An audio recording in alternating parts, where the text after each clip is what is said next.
নানান রকম কালারফুল সবজি দিয়ে একেবারে অল্প উপকরণে খুবই সহজভাবে আজকে দেখাবো fried rice recipe. Hello everyone, আজকে দেখাবো খুবই সিম্পল ভাবে এই মজাদার ফ্রাইড রাইসটি।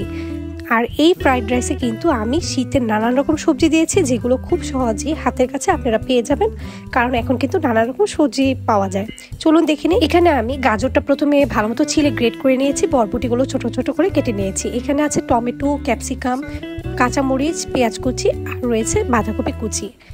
এরপর এই সবগুলো আমি ভালো মতো রেডি করে রেখেছি। আর এখানে রাইসটাকে প্রায় 80% মতো সিদ্ধ করে নিয়েছি।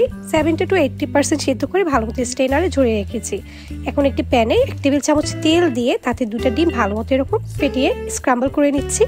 অন্য একটি পাত্রে আমি দিয়ে দিলাম 3 টেবিল চামচের মতো তেল, দিয়ে দিলাম 2 টেবিল চামচের মতো রসুন কুচি। রসুনটা কিন্তু অবশ্যই দেওয়ার চেষ্টা করবেন, এতে করে কিন্তু পারফেক্ট টেস্ট আসবে।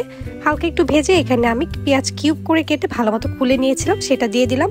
আর ওই সময় ডিমটা কিন্তু হয়ে গিয়েছিল। এখন আমি সবজিটা দিয়ে দিলাম। এখানে হাফ কাপের মতো গাজর ছিল, 1/3 কাপের মতো বরবটি ছিল, আর 1 কাপের মতো বাঁধাকপি কুচি ছিল।